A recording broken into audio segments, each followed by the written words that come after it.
नमस्कार साथियों, जैसा है कि आज का हमारा चैप्टर रहने वाला है चैप्टर 10। ठीक है, क्योंकि ये हमारा कुमार मित्तल की बुक से पूरा कॉन्सेप्ट पढ़ाया जा रहा है आपके लिए। यहाँ वैद्युत चुंबकीय प्रेरण हमारा चैप्टर है। यहाँ हम चुंबकीय फ्लक्स जो हमारा है टॉपिक, उसको हम लोग लगाएंगे आज। ठीक है, तो चुंबकीय फ्लक्स टॉपिक को देखते हैं, चुंबकीय फ्लक्स होता क्या है। ठीक है, पहले आप लोग समझ लें।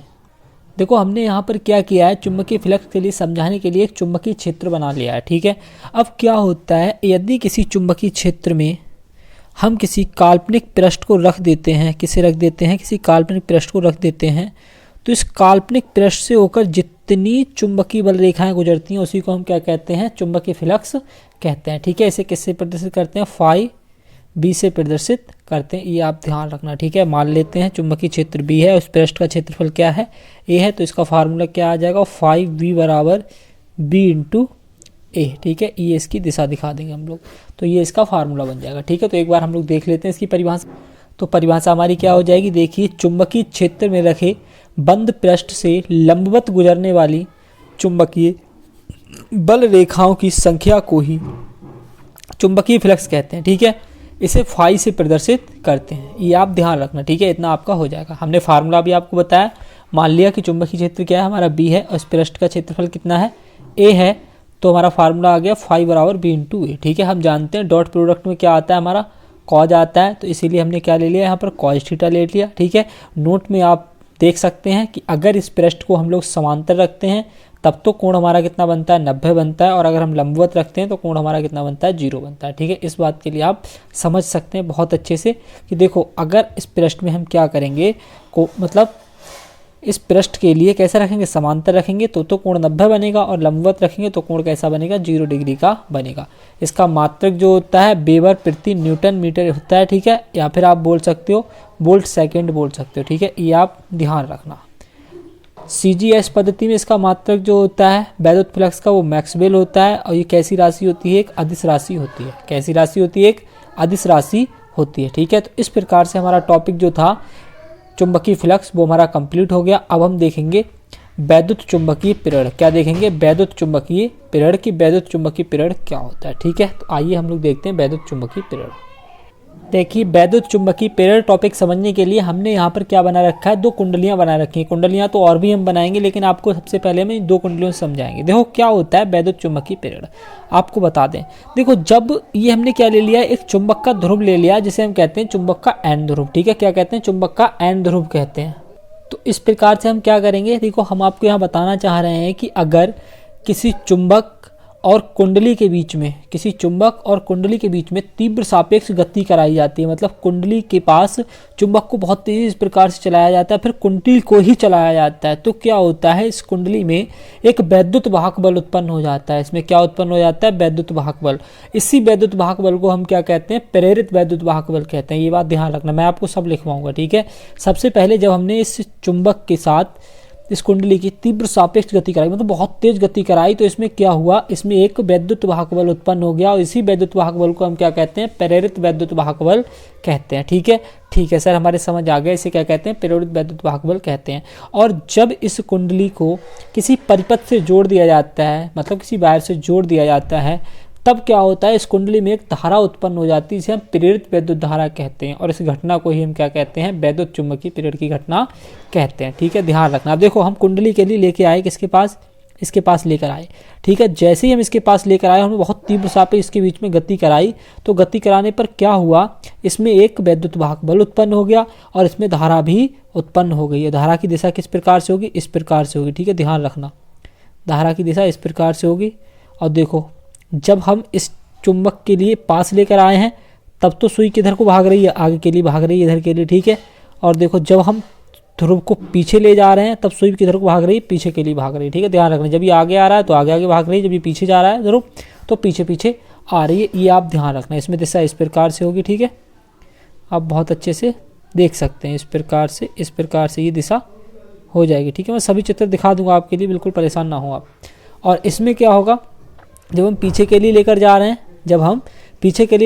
दिशा जाहिर सी बात है, जब आगे आ रहा है तो नीचे की ओर है, और पीछे को जाएगा तो ऊपर की ओर दिशा होगी। ठीक है, इस प्रकार से दिशा उल्टी होगी। ठीक है, इस प्रकार से आप ध्यान रखना। तो आप इतना तो ध्यान रख सकते हैं बहुत नॉर्मल सा बात है, ठीक है। अब हम इसी प्रकार से आपको एस ध्रुव वाला भी दिखा देंगे। चलो सबसे पहले हम लोग देखते हैं इसकी परिभाषा कि इसकी परिभाषा क्या है, एकदम बढ़िया परिभाषा।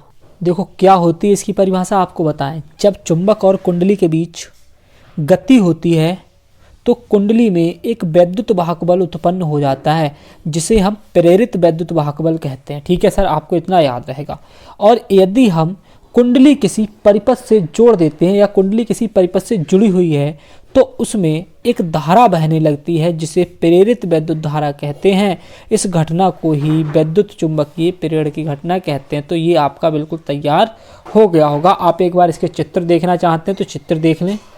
चित्र साफ आपके पास ये हैं, सभी चित्र मैंने चारों चित्र बना रखे हैं। जब एस ध्रुव को लेकर आते हैं तब धारा किधर होती है और एन ध्रुव को लेकर आते हैं तब धारा किस प्रकार से होती है। देखो एन ध्रुव वाले में क्या होगा, जब ये इधर के लिए आया तो धारा किस प्रकार से होगी, इस प्रकार से होगी, ठीक है। ये आप ध्यान रखना, धारा इस प्रकार से होगी।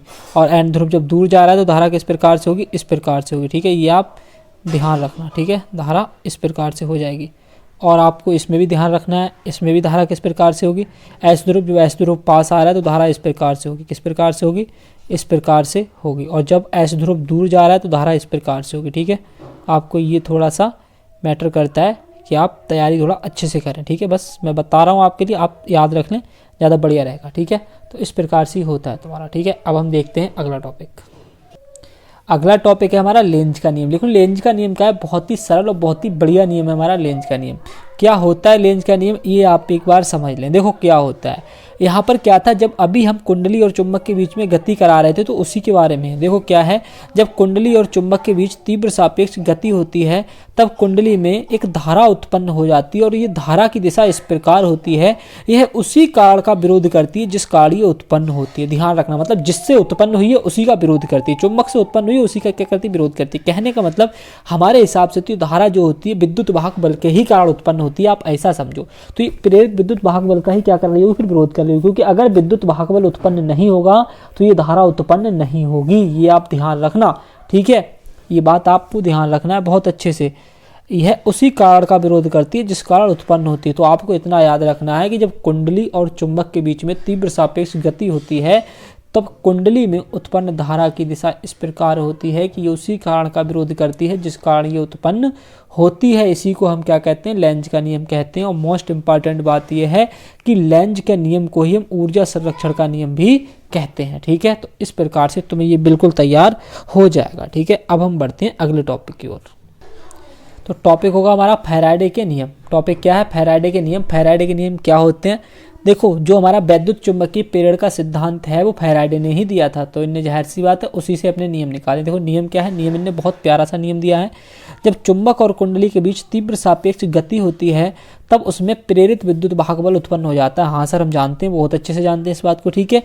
इस विद्युत वाहक बल का परिमाण जो होता है, अब समझने वाली बात ये आई कि इस विद्युत वाहक बल का परिमाण, विद्युत वाहक बल को बेटा हम स्मॉल ई से प्रदर्शित करते हैं मेरे भाई, ठीक है। तो विद्युत वाहक बल का परिमाण जो होता है वो फ्लक्स परिवर्तन की ऋणात्मक दर के समानुपाती होता है। अब आप समझो इस बात के लिए, विद्युत वाहक बल का परिमाण जो होता है वो फ्लक्स परिवर्तन, परिवर्तन मतलब समय के साथ बदलाव, इसलिए हम समय क्या लेते हैं साथ में, टी लेते हैं, मतलब समय के साथ बदल रहा होगा। क्या बदल रहा होगा, फ्लक्स बदल रहा होगा। और यहाँ पर जो हम चुंबकीय फ्लक्स ले रहे हैं वो किसके रूप में ले रहे हैं, अवकलन के रूप में ले रहे हैं, इसीलिए हमने क्या लगा दिया यहाँ पर, डी लगा दिया है साथ में, ठीक है। तो ध्यान रखना यहाँ पर क्या हो जाएगा हमारा, माइनस का d∅/dt, यानी कि समय के साथ फ्लक्स में बदलाव हो रहा है, समय के साथ फ्लक्स में बदलाव हो रहा है, ये बात आप ध्यान रखना। और ऋणात्मक दर बोली इसलिए हमने माइनस लगा दिया। तो एक बार दोबारा पढ़ते हैं कि इस विद्युत वाहक बल का परिमाण, इस विद्युत वाहक बल का परिमाण फ्लक्स परिवर्तन की दर, फ्लक्स परिवर्तन की दर यानी समय के साथ बदलाव, फ्लक्स परिवर्तन की दर को ही हम क्या कहते हैं, मतलब फ्लक्स परिवर्तन की दर को ही हम क्या कहते हैं, फैराडे का प्रथम नियम कहते हैं, ऐसा भी आप बोल सकते हो, ठीक है। ये आपके लिए बहुत बढ़िया इजी रहेगा एकदम। अब सुनो, यहाँ क्या था, यहाँ हमारा ई था तो ई रखा, हमने आपको बताया था यहाँ से क्या हटाते हैं, इसको हटाते हैं तो क्या आता है, कोई कांस्टेंट आता है। कांस्टेंट यहाँ हमने एन लिया है, सर क्या लिया है, एन। ये आप ध्यान रखना, एन जो होगी कुंडली में फेरों की संख्याओं पर भी निर्भर करेगा, ठीक है। यहाँ माइनस माइनस लगाया, d∅ भी ऐसा ही रहा, मतलब जो था वो ही रहा। तो यहाँ पर हमारा एन की इसमें गुणा कर दी तो माइनस बाहर आ गया, ठीक है। ये आप ध्यान रखना, एन की हमने इसमें गुणा कर दी तो माइनस हमने आगे कर लिया, इस प्रकार से हमारा बन गया पूरा। प्रथम नियम को ही न्यूमैन का नियम कहते हैं, ये आपके लिए नोट पॉइंट बनता है, ठीक है। ध्यान रखना, प्रथम नियम को ही हम क्या कहते हैं, न्यूमैन का नियम कहते हैं। मैं अपने स्पेशल नोट्सों से पढ़ा रहा हूँ आपके लिए, ध्यान रखना बिल्कुल, ठीक है। अब सुनो, अब हम देखते हैं द्वितीय नियम कि द्वितीय नियम क्या होता है। सर आपको बता दें, तो जो हमारा लेंज का नियम था वही फैराडे का द्वितीय नियम होता है। जो हमारा लेंज का नियम था वही फैराडे का द्वितीय नियम होता है। तो फैराडे का द्वितीय नियम भी आप देख लें कि जब चुंबक और कुंडली के बीच में तीव्र सापेक्ष गति कराई जाती है तो कुंडली में प्रेरित धारा उत्पन्न हो जाती है, और ये धारा उसी कारण का विरोध करती है जिस कारण ये उत्पन्न होती है। इसी को हम क्या कहते हैं, लेंज का नियम कहते हैं। तो अब आपके लिए कोई डाउट इसमें नहीं बचा होगा, ठीक है। अब हम देखते हैं अगला।